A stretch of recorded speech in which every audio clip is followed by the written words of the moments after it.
a ti el alfa y Una feliz semana o un feliz sábado. Y bienvenidos al estudio de la Palabra de Dios a través de la escuela sabática. Deseo hacer un comentario acerca de el autor de la escuela sabática. Tal vez algunos de ustedes lo conocen, el doctor Roy Gain, que fue mi maestro en la Universidad de Andrews y a quien considero un hombre muy cristiano y con mucho conocimiento teológico. Agradecemos a Dios por el tiempo que ha dedicado para preparar esta lección en el libro de Isaías y que deberíamos nosotros compartir. Por lo tanto, si usted desea compartir este estudio, ya sea a través de Facebook, de YouTube, las redes sociales, bueno que podamos hacer que la palabra de Dios llegue a otras personas. Y nuevamente estamos en otro interesante estudio del libro de las profecías de Isaías. Y el título de esta semana es un título muy interesante: Jugar a ser Dios. ¿Qué significa realmente jugar a ser Dios? Bueno, de una manera muy sencilla podemos decir es tratar de ponerse en el lugar de Dios. Tratar de creerse Dios. O intentar tener las cualidades o los atributos que le pertenecen solamente a Dios. Pero este no es un tema nuevo, ni es una situación nueva.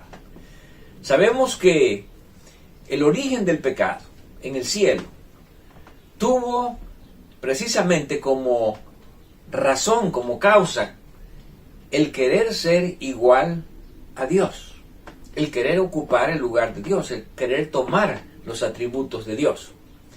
Y esto lo encontramos en el libro de Ezequiel, capítulo 28.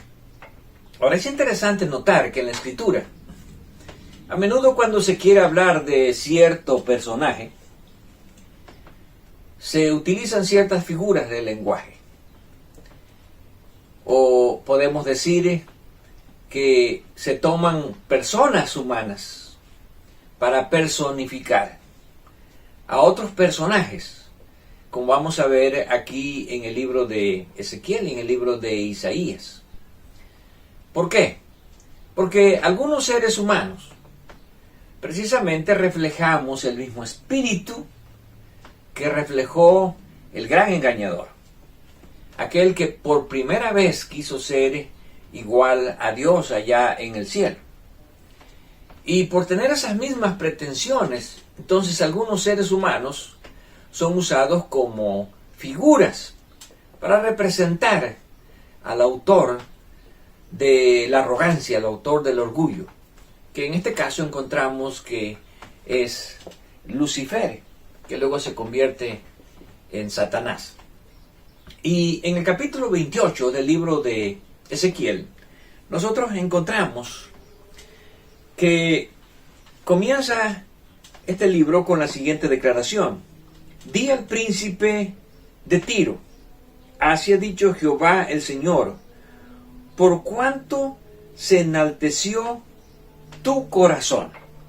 Ahora, aunque esta profecía está dirigida al príncipe de Tiro, al rey de Tiro, quien indudablemente tenía las mismas pretensiones, la misma mentalidad, el mismo espíritu que tenía Lucifer, se está representando realmente el carácter de Lucifer, que indudablemente es reflejado hoy día en muchos seres humanos y que ha sido reflejado en muchos seres humanos a través de la historia. Y precisamente comienza con la declaración: por cuanto se enalteció tu corazón.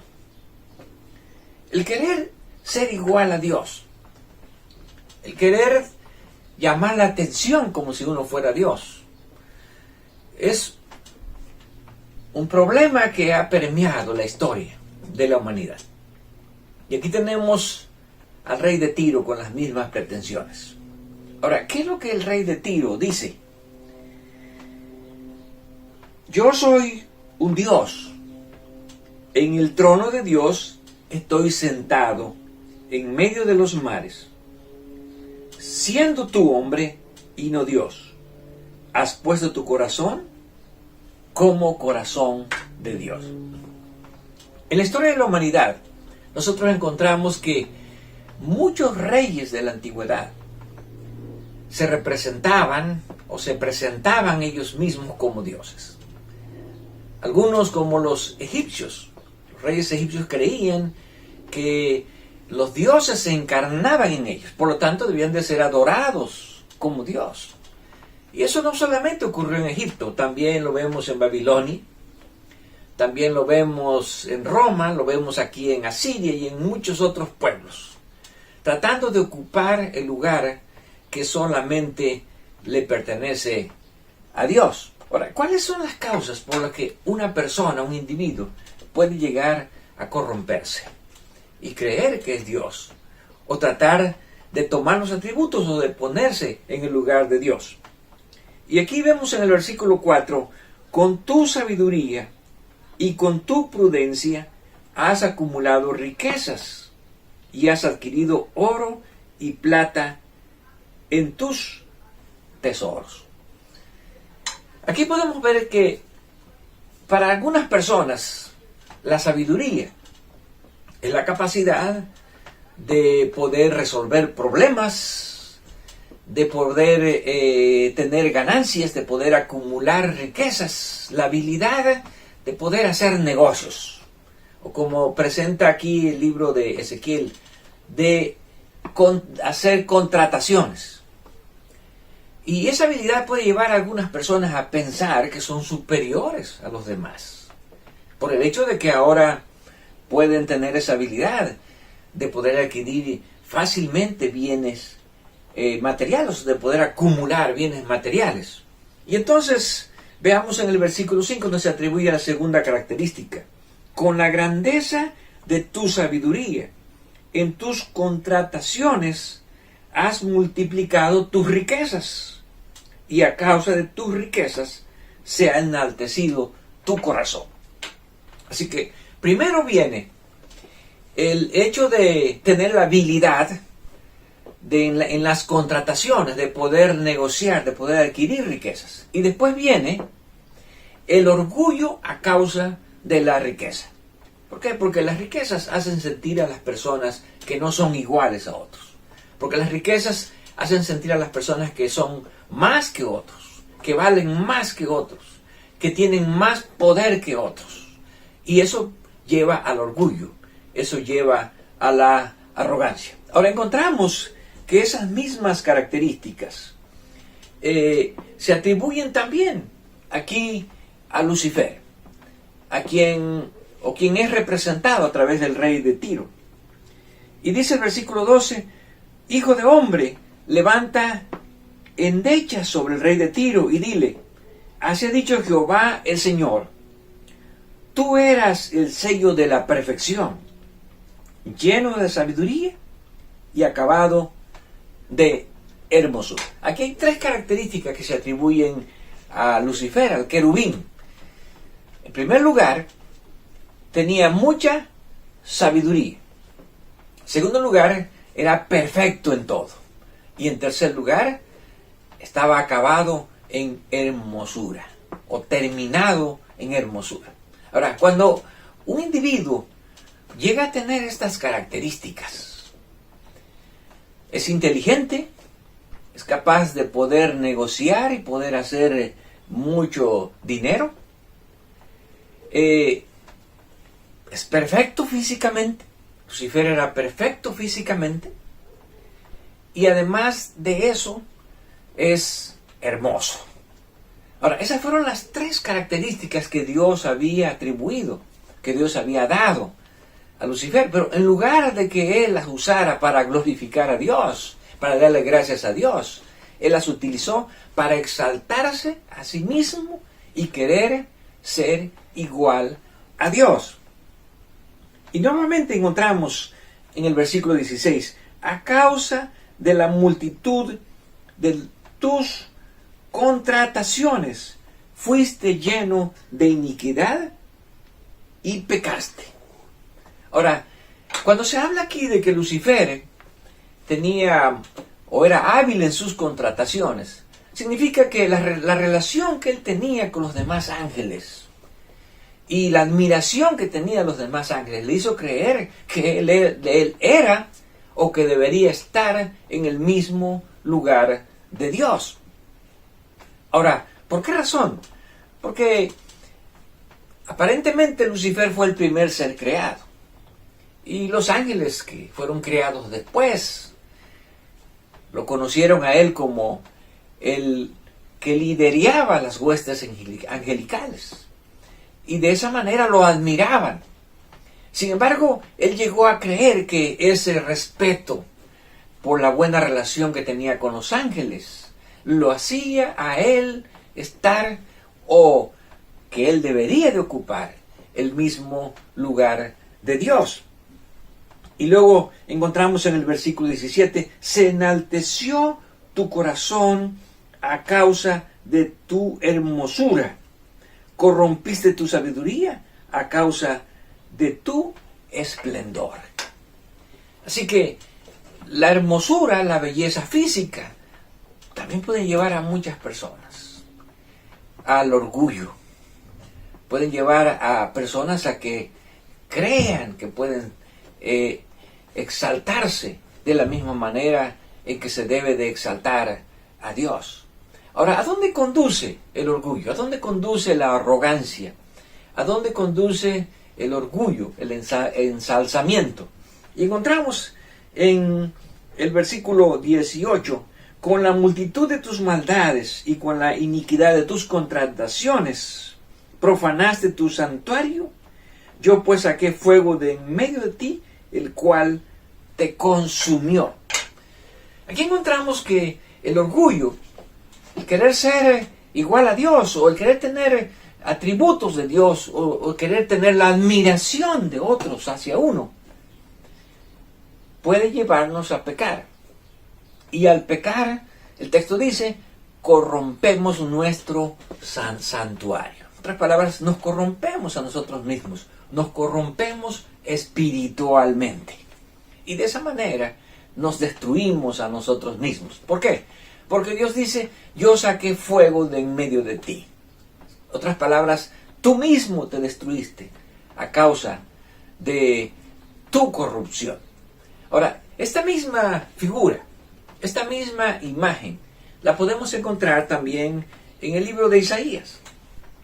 Y en el capítulo 14, encontramos ahora a otra persona, a otro rey, que personifica también a Lucifer.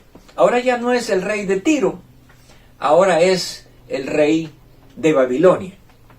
Y lo primero que encontramos acerca del rey de Babilonia en el versículo 4 es lo siguiente: pronunciarás este proverbio contra el rey de Babilonia y dirás, ¿cómo paró el opresor?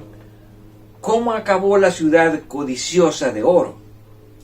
Quebrantó Jehová el báculo, la vara de los impíos, el cetro de los señores. Ahora, una de las cosas que encontramos en este capítulo es que el orgullo no solamente conduce a la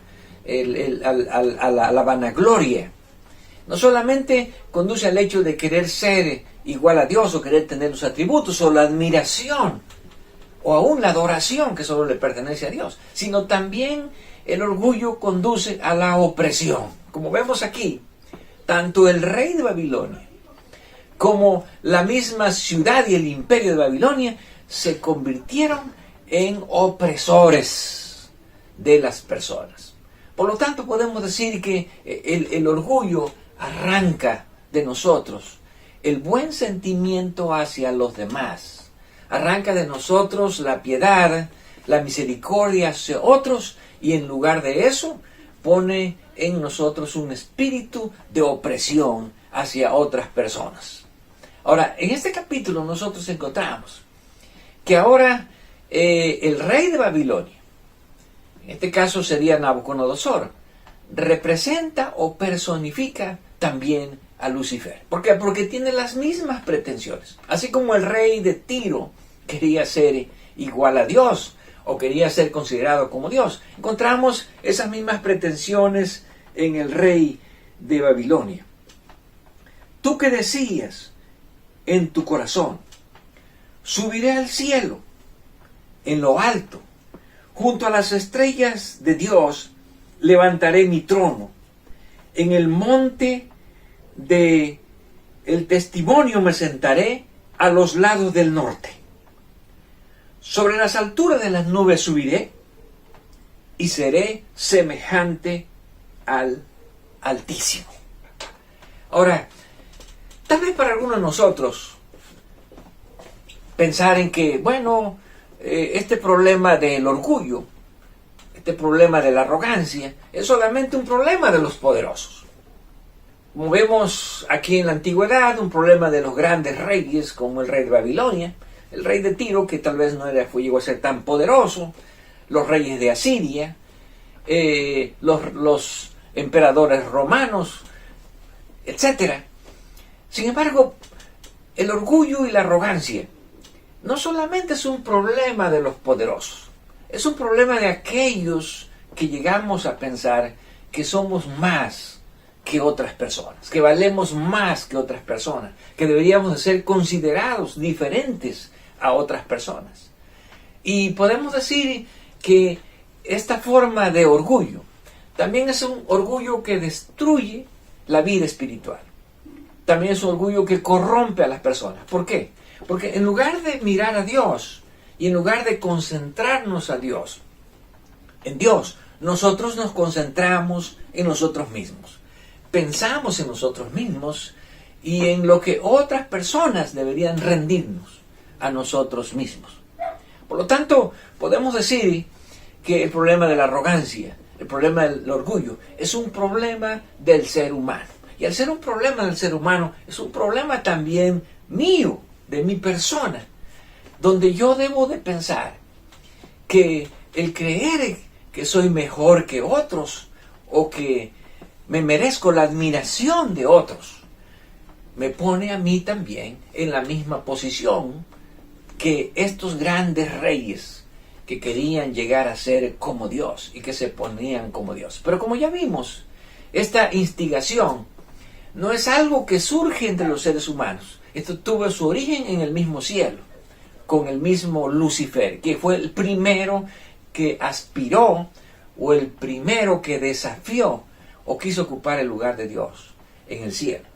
Ahora, cuando vamos al libro de Isaías, nosotros encontramos que Dios va a enjuiciar a todo el mundo, a todas las naciones, a causa de que no le reconocen como Dios, a causa precisamente de esta arrogancia, de este orgullo de las naciones. Y aquí en el libro de Isaías encontramos que Dios muchas veces utiliza a personas humanas, o a imperios, o a reyes, para castigar a los infieles. Y a veces nosotros nos preguntamos, ¿cómo es posible que Dios utilice elementos humanos, tal vez naciones paganas o reyes paganos o naciones poderosas, para castigar especialmente a sus hijos infieles? Bueno, en el capítulo 10 del libro de Isaías nosotros encontramos que Dios tiene instrumentos entre los seres humanos, no porque sean fieles, sino porque Dios los utiliza para reprender a sus hijos infieles. Y recordemos que esta reprensión de Dios no es una forma de desquitarse de Dios, no es una forma de descargar la ira o el enojo de Dios, sino una manera de reprendernos para que nosotros nos volvamos a Dios. Y en el capítulo 10 encontramos que Dios utiliza a Asiria, que es la nación o el imperio que venimos estudiando en esta escuela sabática, como un instrumento en sus manos para castigar a sus hijos infieles, tanto de Israel como de Judá, como lo hemos visto en las lecciones anteriores. Y comienza en el versículo 5 donde dice: oh Asiria, vara y báculo de mi furor, en su mano he puesto mi ira. Ahora, ¿cómo es que Dios utiliza a Asiria para poder castigar a otras naciones? Si Asiria era un imperio cruel, un imperio pagano, un imperio perverso. Bueno, porque Dios desea que, siendo que sus hijos infieles lo han rechazado, siendo que su pueblo lo ha rechazado, Él desea dar la oportunidad a otras naciones, a otros reyes, para que poniendo en sus manos el poder y el dominio, tal vez puedan reconocer ellos a Dios y puedan creer en Dios y puedan darle gloria a Dios. Pero vemos que a menudo no pasa eso. ¿Por qué? Porque en este caso de Asiria, Dios dice: le mandaré contra una nación pérfida y sobre el pueblo de mi ira le enviaré para que quite despojos y arrebate presa y lo ponga para ser hollado como lodo de las calles. Ahora, los asirios vienen para, vamos a decir, castigar, para enjuiciar a los hijos de Dios, tanto de Israel y de Judá. Pero no vienen porque realmente ellos tengan el poder, porque ellos tienen la superioridad, sino porque Dios les ha dado el poder. Y Dios mismo los envía como un instrumento, como una vara, como dice aquí, de su enojo, de su ira. Ahora entendemos que la ira de Dios son sus juicios, y que los juicios de Dios es la manera en que Dios trata de redimir a sus hijos, de hacerlos volver a Dios. Ahora, reconoce a Asiria que realmente Dios lo ha enviado, reconoce a Asiria que Dios ha puesto en las manos de él el báculo o la vara para castigar a otras naciones. Dice el versículo 7: aunque él no lo pensará así, ni su corazón lo imaginará de esta manera, sino que su pensamiento será desarraigar y cortar naciones, no poca. Porque él dice: mis príncipes no son todos reyes. Así que en lugar de que los asirios atribuyeran este poder que Dios le había dado y le dieran gracias a Dios por ello, ellos se lo atribuyen a ellos mismos. Es que ellos creen que sus mismos príncipes son tan poderosos como si fueran reyes.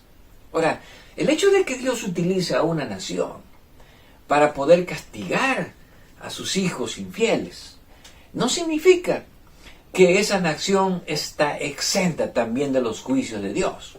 Porque en el versículo 12 encontramos: pero acontecerá que después que el Señor haya acabado toda su obra en el monte de Sión y en Jerusalén, castigará el fruto de la soberbia del corazón del rey de Asiria y la gloria de la altivez de sus ojos.